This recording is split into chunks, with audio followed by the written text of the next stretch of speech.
Fundación Libertad y Desarrollo presenta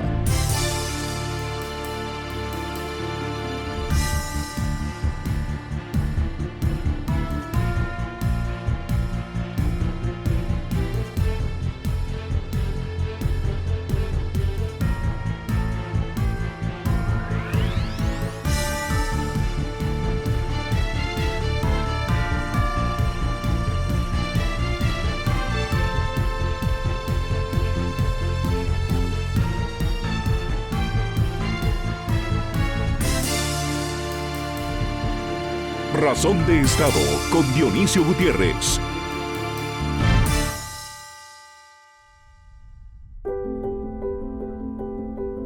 Visto desde las alturas como en los mapas, Centroamérica es el corazón de las Américas.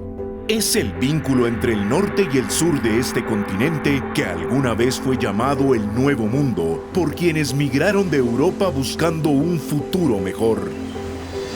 Aquí, a la sombra de la Sierra Madre, en esta franja de tierra en medio de los océanos que ya habitaban los pueblos originarios.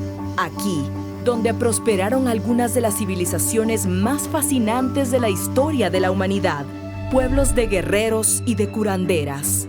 Aquí, a la sombra de la Sierra Madre, surgieron pueblos sabios que buscaron la comprensión del cosmos y del tiempo.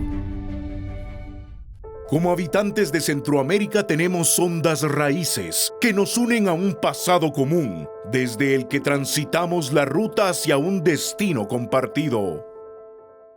Durante las últimas 3 décadas, una generación de compatriotas se lanzaron hacia el norte, enfrentando todos los obstáculos, corriendo todos los peligros, haciendo sacrificios extraordinarios, buscando una oportunidad.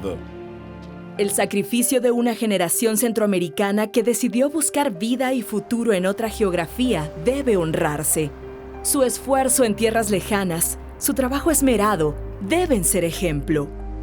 Por eso, toca ahora a quienes quedamos en nuestra región hacer un hogar de la casa construida y una comunidad regional de nuestros pueblos, pueblos que ya dieron su cuota de costo y sufrimiento. Las adversidades que hemos enfrentado nos han dejado grandes lecciones. Salir adelante es cuestión de actitud. Nuestra vida depende de nuestro esfuerzo diario. Con toda nuestra fuerza creativa, nos toca mejorar las circunstancias que heredamos. Vivir nuestra mejor versión posible acá, en esta tierra que nos vio nacer. Enfrentamos el mayor reto de nuestra historia y una gran oportunidad. Dejar a un lado nuestras diferencias para perseguir los objetivos que compartimos. Prosperar juntos para honrar el legado de nuestros ancestros y asegurar un mejor futuro a nuestros descendientes. La Unión Económica Centroamericana es el camino. Los centroamericanos queremos caminos, banquetas, puentes y carreteras. Queremos trenes, puertos y aeropuertos que nos acerquen, que nos unan, que nos den la oportunidad de trabajar juntos para construir una región de pueblos integrados, una nación de naciones. Gobiernos, empresarios, academia, tanques de pensamiento, grupos de jóvenes y ciudadanos de la región, con las hondas raíces que compartimos, por los obstáculos librados y las lecciones aprendidas. Busquemos, aquí y ahora, compartir un destino común de prosperidad y armonía. Visto desde las alturas, a la sombra de la Sierra Madre, en esa franja de tierra en medio de los océanos, que sigue buscando la comprensión del cosmos y del tiempo, está Centroamérica, el corazón de las Américas.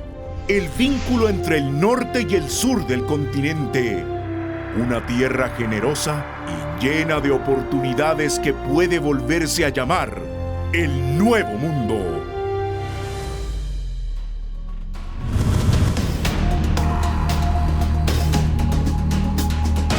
Señores presidentes y vicepresidentes de Iberoamérica, señor presidente del BID, señores alcaldes de las capitales de Centroamérica, autoridades de los gobiernos y otros poderes del Estado, de la región y de Estados Unidos, amigos embajadores, amigos de las agencias de seguridad de Estados Unidos, personalidades y amigos que nos visitan de 14 países, hermanos centroamericanos, señoras y señores, gracias por estar aquí en esta noche de verano guatemalteco. Gracias por acompañar el propósito que es la patria grande, la nación centroamericana.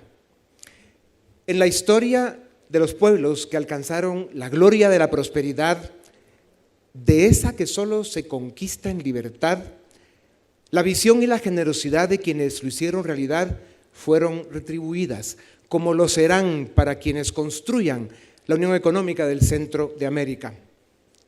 Ustedes, los presidentes de la región que no están con nosotros y el jefe de Estado español habían expresado interés en venir o habían confirmado su presencia para estar esta noche con nosotros, pero las crisis de los últimos días en sus países los obligaron a cancelar su viaje a Guatemala.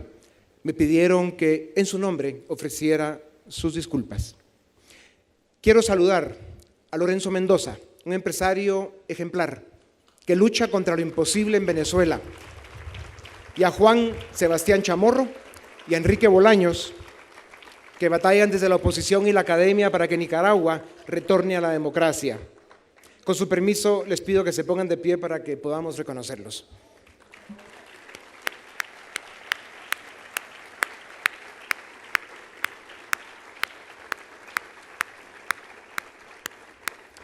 Hay que entender el drama que es luchar por la libertad cuando se ha perdido. También presento mis respetos al presidente Tuto Quiroga, protagonista en la reciente liberación de Bolivia, un gran luchador por la democracia y la libertad en América Latina y el próximo presidente de Bolivia.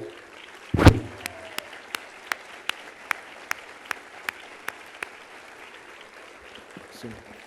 Es imperativo que demócratas y liberales del mundo sigamos luchando al lado de los pueblos que gritan libertad y aspiran a rescatar y restituir sus democracias.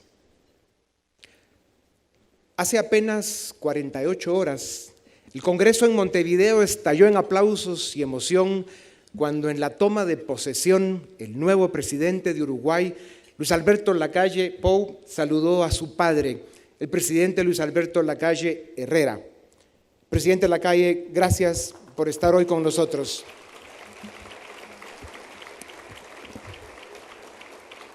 Fuiste un gran presidente y sabemos que tu hijo, quien llegó a la presidencia por mérito propio, también lo será. Regresando a Centroamérica, deseamos que para la próxima cumbre, donde quiera que sea, pueda venir el presidente de Nicaragua, quien quiera que sea, pero que el pueblo nicaragüense lo haya electo en elecciones libres, transparentes y democráticas.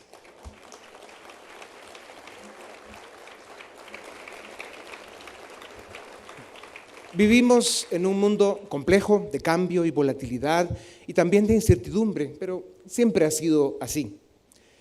La diferencia hoy es la velocidad a la que nos lleva por la vida esta era exponencial en la tecnología, una era disruptiva, retadora y fascinante. La información en variedad, volumen, confiabilidad y acceso nos abruma, la rapidez del cambio nos intimida, las redes sociales que fueron el motor de la primavera árabe a principios de la década pasada, hoy son fuente de conflicto hasta en nuestra propia casa, pues según a la burbuja a la que pertenecemos, así es la información que manejamos, y con demasiada frecuencia es distinta, como si viviéramos tiempos de verdades que se contradicen. Pero la ansiedad y los desafíos que producen las plataformas tecnológicas, la robótica, la inteligencia artificial, en esta era exponencial nos deben motivar a crecer como seres humanos, a fortalecer las instituciones políticas que permiten la convivencia respetuosa y en especial nos debe motivar a ser agradecidos por el privilegio de estar presenciando estas maravillas y viviendo, a pesar de todo, los mejores tiempos en la historia de la humanidad. Entre los desafíos extraordinarios que enfrentamos las generaciones de hoy está lograr que la economía del mundo produzca oportunidades e ingresos suficientes, que los ciudadanos digan presente para fortalecer sus democracias, la división de poderes y las instituciones que resguardan sociedades libres con Estado de Derecho. Y necesitamos enfrentar con más energía y decisión las amenazas del cambio climático, la proliferación nuclear y las epidemias.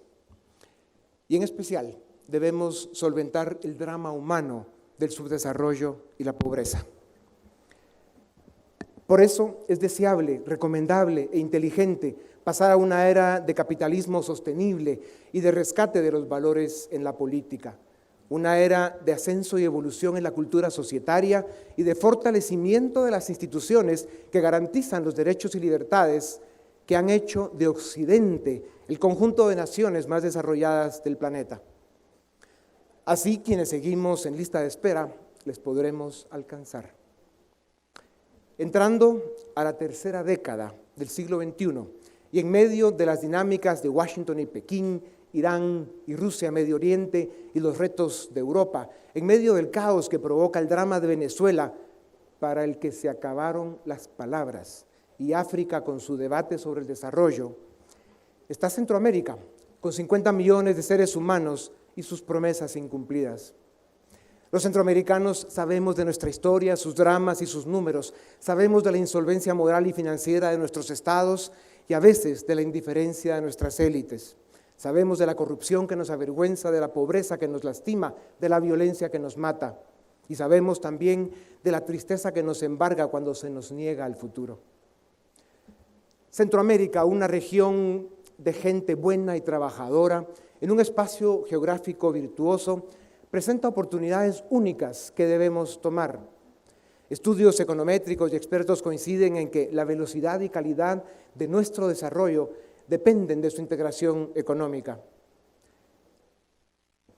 Si somos capaces de superar la política local y convencer a las élites, Centroamérica puede ser una de las revelaciones del siglo XXI. Cuentan los historiadores que para los pueblos primitivos el símbolo de su conciencia colectiva eran las danzas alrededor de los tambores sagrados. Vivían muchos pueblos cercanos pero distintos y eran conscientes de sus diferencias. En cada pueblo, para señalar a un extranjero decían: ese baila con otro tambor. La unidad de convivencia que es la nación y la idea de nación, como afirmó Ortega y Gasset a mediados del siglo pasado, a diferencia de los pueblos que no son sino pueblos, implica ante todo ser un programa de vida hacia el futuro. También dijo en 1950 que el porvenir es el motivador principal y primario de la vida humana y que en aquellos días de sombras y amenazas los pueblos de Europa solo podían salvarse poniéndose en camino hacia una supranación, hacia una integración europea. La iniciaron 6 países con la Alianza del Acero y el Carbón, y la Unión de Europa fue una realidad 40 años después. Hoy, a pesar de este presente complejo y retador, podemos afirmar que bien lo hicieron los europeos. En Centroamérica llevamos más de 70 años hablando de la unión y la integración, y así como Europa en su día, hoy toca a Centroamérica. Qué privilegio ser protagonistas y testigos de la expansión más grande de prosperidad personal que puede ser realidad en una región que ha perdido tantos hijos por la violencia, la migración y la falta de oportunidades. Qué privilegio que sea en nuestra guardia y en nuestro tiempo. ¿A cuántas generaciones se ha presentado una oportunidad como esta? Si no somos los centroamericanos de hoy quienes lo intentamos, ¿quién? Y si no es ahora, ¿cuándo? Los presidentes democráticos de la región tienen la visión y la capacidad para lograr que la acción política sea herramienta de cambio e integración en beneficio del emprendimiento, de la confianza, de la inversión y de la creación de riqueza y oportunidades. 50 millones de seres humanos queremos ser ciudadanos de una patria grande. Eso puede ser la nación centroamericana. Esta noche nos une ese deseo. Y debiera unirnos también el compromiso de construir una integración económica que defina nuestra región y la ponga en el mapa económico del mundo. Lograr en Centroamérica una nación de naciones refuerza la democracia, nos aleja del provincialismo, es el paso necesario a una realidad posnacional y nos permite pasar de la incertidumbre a la ilusión por un futuro posible. Los centroamericanos necesitamos volver a creer en la política, en nuestros gobiernos y en el Estado. Necesitamos saber que hay un futuro por el que merece la pena luchar, un futuro en el que hay espacio, promesa y porvenir para todos. Y así, como los pueblos primitivos lo intentaron y a través de la historia de la humanidad muchos lo lograron, convirtamos la Unión Económica del Centro de América en símbolo de nuestra conciencia colectiva. No seamos distintos ni lejanos, logremos que nuestras diferencias se transformen en oportunidades y en lugar de señalar a uno de la región como extranjero, sintámoslo como uno de los nuestros. Para hacer realidad que los centroamericanos bailemos todos juntos alrededor del mismo tambor. Muchas gracias.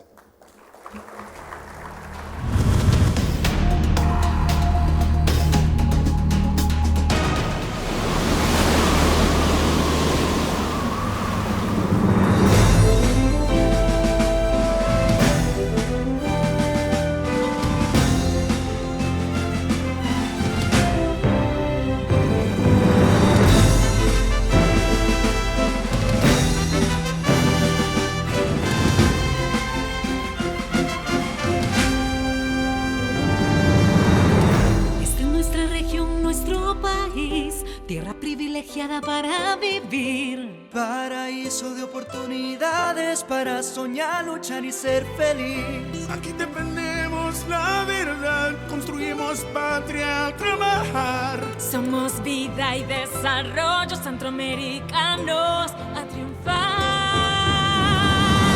Todos unidos podemos vivir, todos unidos en libertad, todos unidos somos la fuerza de América, somos la fuerza de nuestra región.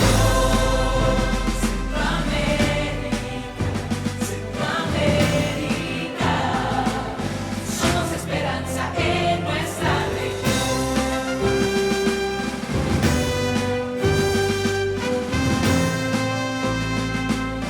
Somos la fuerza de nuestra región.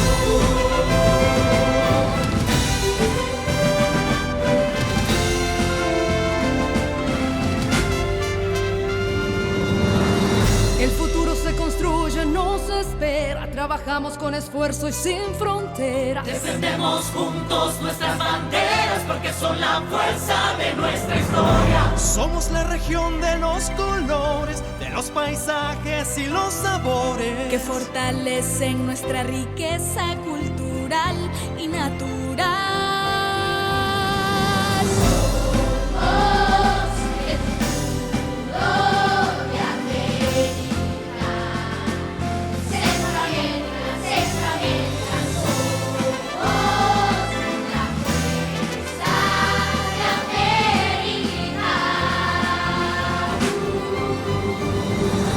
Todos unidos podemos vivir, todos unidos en libertad, todos unidos somos la fuerza de América, somos la fuerza de nuestra región. Centroamérica, somos esperanza en nuestra región.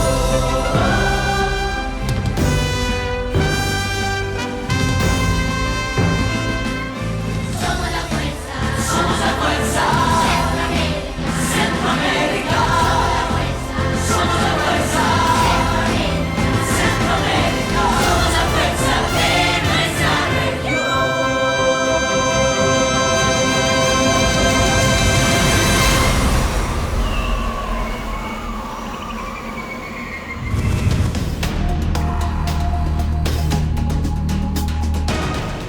Bienvenidos, esto es Razón de Estado y tengo el privilegio de presentarles al presidente Luis Alberto Lacalle de Uruguay, 1990-95, presidente Felipe Calderón de México, 2006-2012, presidente Andrés Pastrana de Colombia, 1998-2002 y el presidente Tuto Quiroga de Bolivia, 2001-2002.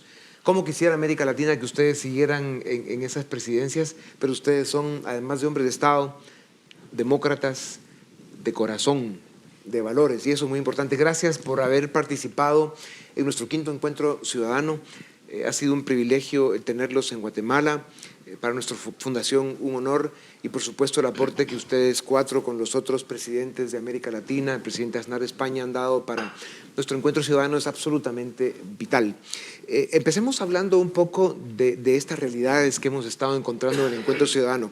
Centroamérica, una región de 50 millones de seres humanos, muy similar a España y a Colombia en número de habitantes. Tenemos economías muy pequeñas, escalas diminutas, no tenemos la masa crítica para poder lograr el crecimiento económico que necesitamos. Presidente Calderón, empecemos con usted. Cuando usted estuvo en la presidencia en México, usted fue un integracionista, jugó un papel protagónico en el tema del Tratado de Libre Comercio, México, Centroamérica, Estados Unidos, y realmente hubo avances muy importantes, se sintió lo positivo de ese esfuerzo, pero de repente nos fuimos perdiendo en el camino y seguimos siendo los centroamericanos 6 países pequeños como islas sin posibilidad de esa masa crítica que nos podría dar un crecimiento económico más robusto. ¿Cuál es su visión hoy después de toda el agua que ha pasado bajo el puente? Efectivamente, ha sido una experiencia muy positiva. Yo creo firmemente en el libre comercio, creo firmemente en la integración y a partir del tratado que teníamos con el llamado Triángulo del Norte, lo fuimos negociando y finalmente se expandió un tratado de libre comercio entre México y Centroamérica de una vital importancia. Que hay que decir que además era en el marco de varias iniciativas conjuntas en lo que llamamos primero con mi predecesor Vicente Fox, el PAN Puebla Panamá, y nosotros le llamamos el proyecto mesoamericano que incluyó precisamente a Colombia después. Y eso nos permitió enlazar, por ejemplo, la red eléctrica, conectando a varios países, nos permitió también hacer una vía de telecomunicaciones con fibra óptica, en fin, varias cosas, pero creo contigo, Dionisio, que lo más importante, o de lo más importante es la vinculación comercial. Yo soy de la idea de que todos estos proyectos requieren un impulso permanente, es la teoría de la bicicleta, no te puedes quedar estático ahí parado porque te caes y la única manera que funcione tienes que pedalear, impulsar. Me parece que del intercambio comercial inicial, que finalmente inició en el 2013, hay que revisar cuáles son los rubros que quizá quedaron pendientes y darle un nuevo impulso para liberalizar totalmente las economías, ¿no? Yo creo que en todos los países, incluyendo México, y quizá muchas veces empezando por México, hay muchas resistencias específicas. Por ejemplo, los productos agrícolas, donde Centroamérica tiene un enorme potencial, resultan luego ser productos, los cárnicos, por ejemplo, muy protegidos, tanto en México como en Estados Unidos, y ahí ese potencial, esas barreras hay que derribarlas una y otra, golpe de impulso político una y otra vez, ¿no? Y eso, si no se le presta la atención debida, pues se pierde el ímpetu, el momentum que tenía, ¿no? Gracias, presidente. Presidente Pastrana, en contraste con cómo funciona la parte económica formal en países que quieren preservar ciertas reglas, usted con la experiencia que tiene en Colombia y el liderazgo que usted jugó con el Plan Colombia, con el presidente Clinton en Estados Unidos, el combate al narcotráfico y todo lo que ha sufrido Colombia, un sufrimiento del que usted fue capaz de aliviar enormemente y que después tuvo otros contratiempos, pero es increíble y usted nos puede dar un poco de luz de cómo lo que es el crimen transnacional, el tráfico de drogas, eso sí funciona en una unión económica impresionante, no tiene fronteras, no tiene barreras, ahí sí funciona la economía libre a la máxima expresión, porque ellos pues, no pasan fronteras y al final donde hay demanda llega el producto que se demanda de cualquier manera, bajo de agua, por aire o por tierra. Denos un poco una visión de cómo es esa contradicción. Sí, fíjese usted, ¿quién iba a imaginar que Bolivia precisamente había sido el promotor del negocio más grande del mundo, que es el narcotráfico? Si nos remontamos a la década de finales del 80, comienzos del 90, es precisamente Bolivia, de la mano después con Perú, quien vende la pasta de coca a Colombia, al señor Pablo Escobar, que termina siendo exportada a los Estados Unidos. Y es ahí cuando los colombianos dicen, y en este caso los carteles de Cali y de Medellín, finales de los 80, comienzos de los 90, en que dicen, ¿por qué hay que sembrar en el Chapare la coca? Es donde más la están promoviendo. ¿Por qué no traemos la planta de coca a Colombia? Y importan la semilla de Bolivia y de el Perú. Y no pasaron por ninguna aduana. Por ninguna aduana. Libre mercado. Y es Colombia donde le da el valor agregado, crea laboratorios y comienza a exportarlo a través de México a los Estados Unidos. Entonces aquí lo que tenemos que ver es cómo, y es lo que hemos venido diciendo, cómo Chapare, el señor Evo Morales, que era el socio de Pablo Escobar en aquellas épocas donde comenzaron ellos a promocionar este negocio, termina hoy en los Estados Unidos y posteriormente en Europa. ¿Qué hacemos nosotros con el Plan Colombia? Porque aquí yo creo que hay dos temas que son importantes analizar también desde el punto de vista de la integración. Uno, yo creo que en la década de los 90 del presidente Bush el viejo fue muy importante, porque es cuando crea el ATP, sí, cuando crea las preferencias arancelarias para Bolivia, para Colombia, para Ecuador y para Perú, precisamente para hacer un mecanismo y buscar un mecanismo de integración que le permita combatir el tema de la droga. Después, presidente Quiroga, nos tocó precisamente en Cochabamba y después en el Perú, con el presidente Bush hijo, renovar esas preferencias arancelarias, y a mí me llamó la atención porque en esa reunión de Lima, el primero que quería ir, ¿quién era? Hugo Chávez, que pedía y nos solicitaba que por favor lo metiéramos en el tema del comercio también, en el tema de las preferencias con los Estados Unidos. Y de ahí pasamos nosotros en nuestro gobierno a lo que denominamos el Plan Colombia. El Plan Colombia, nosotros lo que le decíamos al presidente Clinton, que lo que necesitábamos era, no era aid, sino trade. No era ayuda, sino comercio. Y aquí hay un tema, Dionisio, que ustedes en Centroamérica lo comienzan a vivir.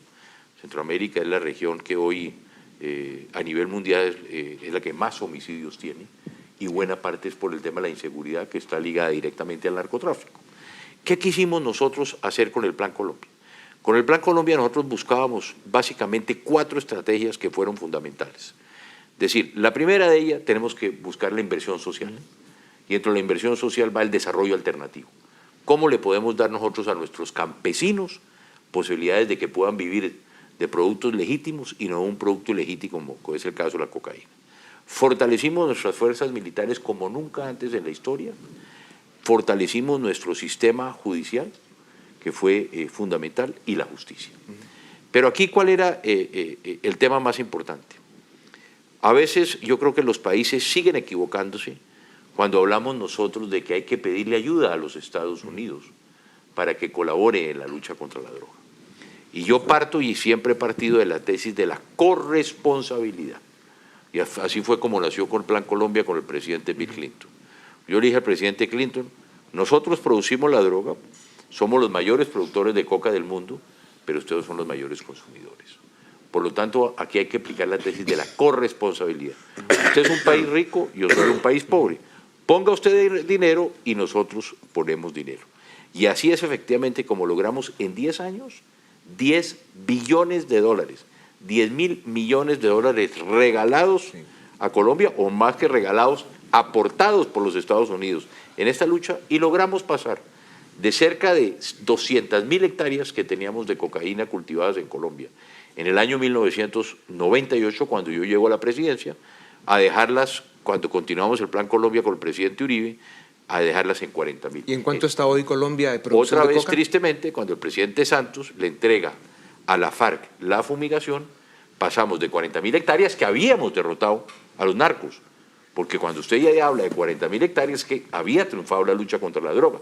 ¿Qué pasa con el presidente Juan Manuel Santos? Le entrega la fumigación a la FARC y hoy podemos estar entre las 250.000 y las 300.000 hectáreas de coca. Gracias, presidente. Presidente Quiroga, primero que todo celebramos la noticia de su candidatura presidencial otra vez en Bolivia. Eso es bueno para Bolivia, es bueno para América Latina. Estamos a 2 meses del proceso electoral y estamos seguros que el pueblo boliviano va a tener la visión de poder escoger sin duda alguna a uno de los grandes líderes de América Latina, que además ha luchado y se ha comprometido por la democracia y la libertad en todo el continente. Ojalá que las estrellas se alineen y que lo veamos nuevamente en la presidencia de Bolivia, presidente Quiroga. Usted es un integracionista, cree en la libertad, en el desarrollo integral del ser humano. Denos una visión desde su perspectiva de por qué es tan importante volver a poner sobre las mesas del debate regional la integración económica de Centroamérica. Bueno, gracias, Dionisio, por esta oportunidad y poder estar en Guatemala unas 36 horas para compartir este desafío de integración, y aquí en tu programa Razón de Estado. El evento que has congregado creo que es importantísimo por un par de razones. Hay que entender que en el mundo de hoy lo malo se integra a una velocidad supersónica. y la prosperidad, el desarrollo y lo bueno se integra a paso de tortuga. ¿Qué es lo malo? La enfermedad, la criminalidad. El coronavirus no pide visa, no para en la aduana, no le hacen, no le ponen barreras para arancelarias, fitosanitarias. Ingresa lo malo. La criminalidad, el narcotráfico, es el extremo del neoliberalismo, libre producción, sin regulación, sin impuestos y con tratado de libre comercio planetario. Entonces lo malo, los cárteles, los delincuentes, las enfermedades, se integran y se mueven a una velocidad supersónica, mientras que la integración de manufacturas, de comercio, de agricultura, de carreteras, de lo que hablaba Felipe, de líneas eléctricas, de energía, camina a paso de tortuga. Y el desafío que tiene Centroamérica es cómo lograr que la integración económica que trae prosperidad avance al ritmo que avanzan los temas malos. Segundo tema, Dionisio, es que se requiere economía de escalas. Si viene Barcelona a jugar fútbol contra mi equipo, yo no saldría con 2 jugadores o con 3. Yo llevo 11. Y si tienen ustedes centenares de millones en Norteamérica, centenares de millones en Sudamérica, hay que generar la economía de escalas de Centroamérica para poder negociar en bloque y como bloque. Esa es la lección que debe quedar. Y creo finalmente entender que Centroamérica debería trabajar, como hacían antes con Felipe, con México, para tener una posición cohesionada hacia Estados Unidos en los temas de migración y comercio. Porque si algo hemos aprendido, que lo que hace México va reverberando a lo largo del hemisferio. Sí. México hace un acuerdo como el NAFTA, y después Centroamérica hace copiar-pegar el mismo, Colombia hace el mismo, Perú, Chile, y va bajando. El nuevo acuerdo comercial, con las cláusulas de propiedad intelectual, recuerda tú que será clonado y replicado en otros países. Lo mismo en el tema migratorio. Las facilidades migratorias, el legalizar migrantes o deportarlos que haga Estados Unidos con México, va a aplicar a guatemaltecos, a catrachos, a chapines, a bolivianos y peruanos. Y creo que en esa integración que has señalado, en este foro que has congregado, es importante trabajar como bloque centroamericano con México y con una sola visión hacia Sudamérica. Gracias, presidente Quiroga. Presidente Lacalle, primero, felicidades nuevamente por esa gran victoria en el Uruguay. Qué privilegio para usted, que fue presidente, un gran presidente en Uruguay, y hace 48 horas su hijo juró la presidencia en Montevideo, Luis Alberto Lacalle Pou, y sabemos que será un gran presidente también. Apreciamos muchísimo que haya hecho pues, el sacrificio de venir a Guatemala horas después de que su hijo haya tomado la presidencia en Guatemala. Gracias de verdad.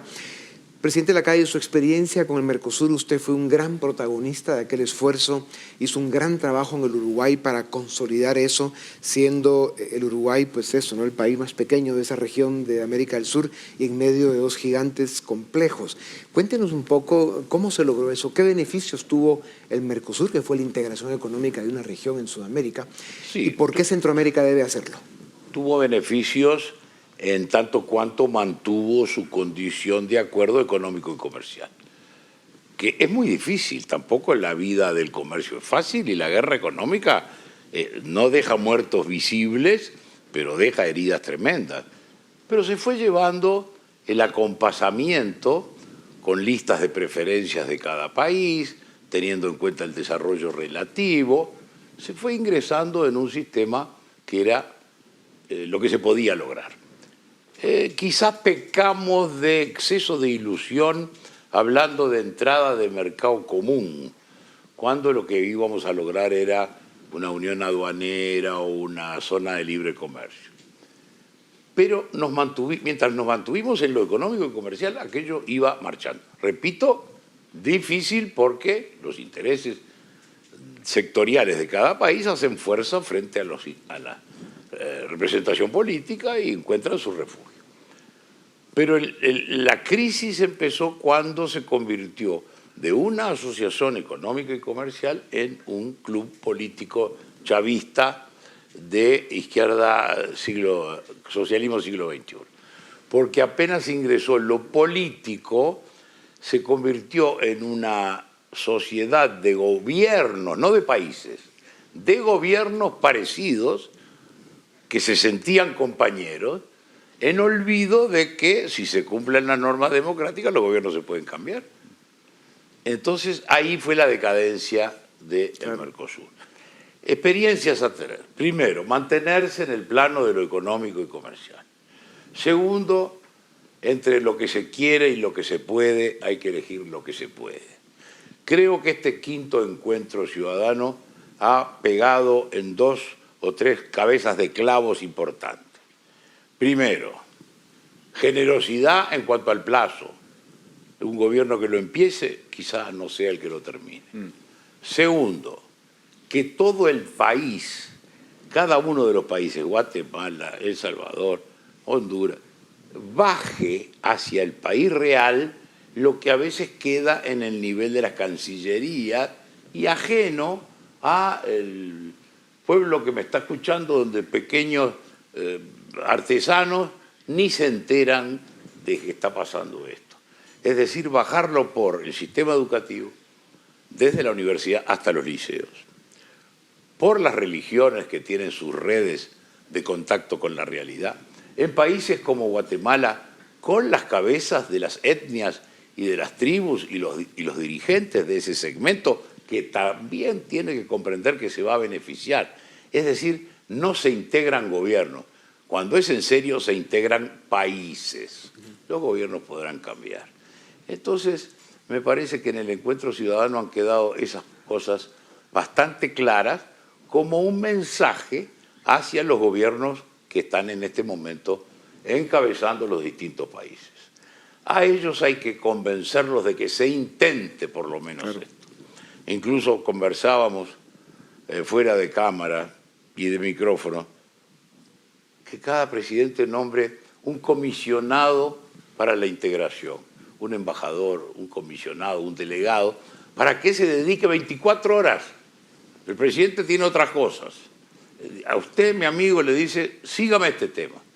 Entonces, es una especie de subpresidente para integración, al cual lo pueda decir, no, mira, va mal, lo retiramos, o eso no, pero para poder tener tiempo óptimo de ir encarando los problemas. Me parece que el pragmatismo de mantenernos en lo económico, el dejar la ideología para otro plano de relacionamiento donde cada país es libre de que le guste un país, a la izquierda, a la derecha, o el medio, abajo. Pero que respeten la regla democrática. Por supuesto. Pero me refiero que Estados Unidos y China son las antípodas, se supone.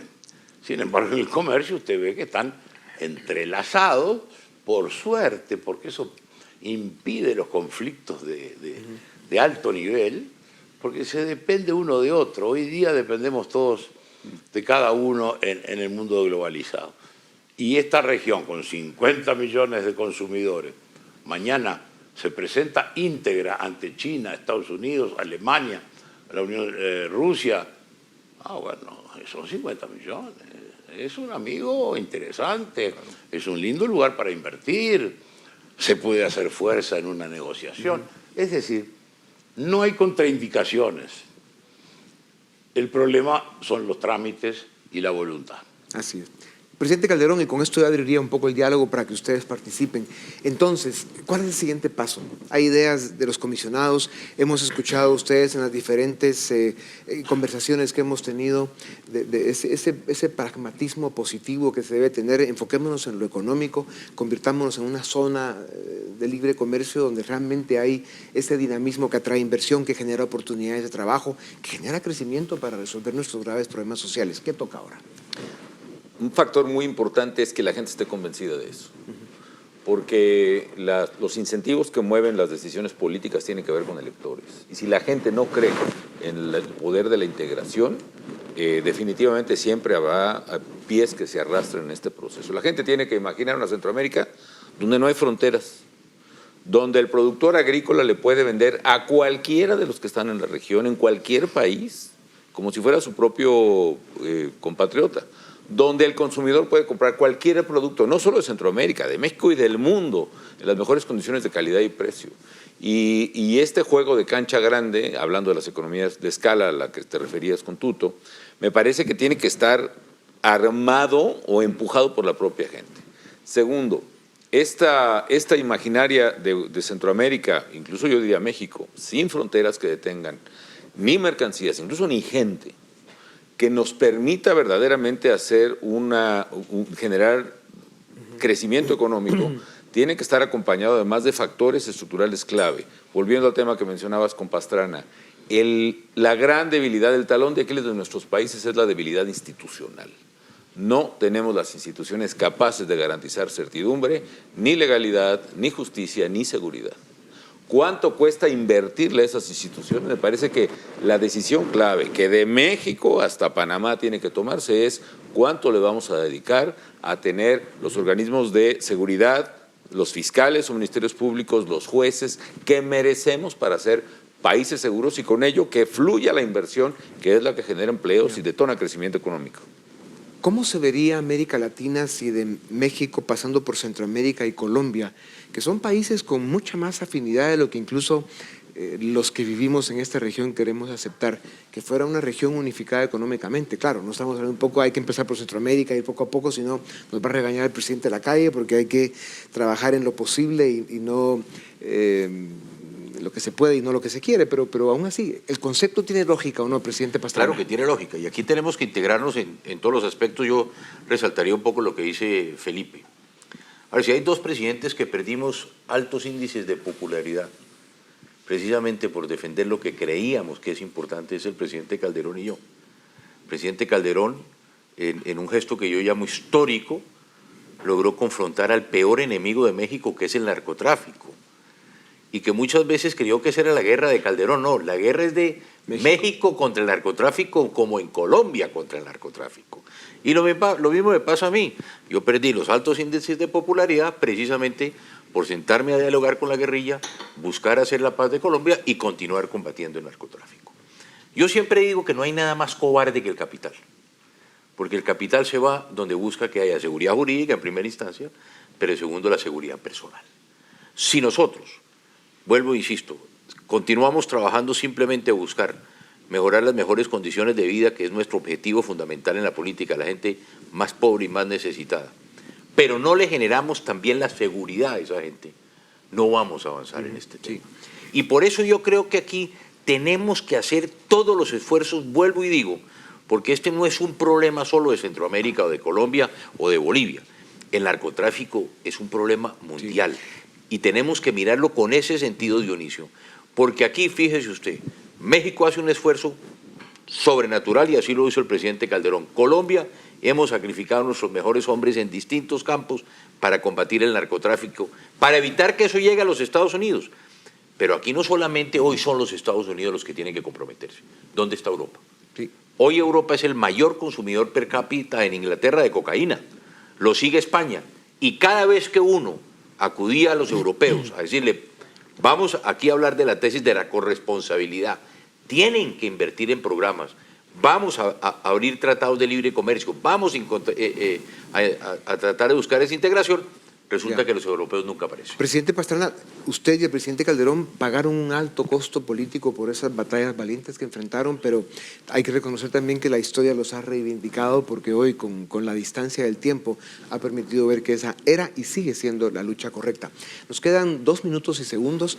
Presidente Quiroga, resumiendo un minuto para que después el presidente de la calle cierre el programa, ¿cuál es el siguiente paso? ¿Cómo podemos conectar esta parte del mundo que tiene el gravísimo riesgo de quedarse congelado en la irrelevancia si no empezamos a hacer cosas que sean mucho más potentes, empezando por el tema económico? Crezcamos económicamente para resolver problemas sociales y en paralelo vamos consolidando las instituciones que nos den las certezas que necesitamos, el Estado de Derecho. 2 sugerencias concretas, Dionisio, para cerrar. Primero, existe un bloque comercial norteamericano con dificultades que ha sido renovado con el nuevo acuerdo TEMEC, se llama, ¿no? El nuevo acuerdo comercial. En Sudamérica existe, no un bloque, pero digamos 2, Andino-Mercosur. Centroamérica tiene que formar un bloque, porque es imposible la integración de la región en su conjunto si hay que pasar de ese bloque del norte a los bloques del sur por varios países de Centroamérica. Formar un bloque y segundo, Dionisio, aprovechar la ventaja del precio energético.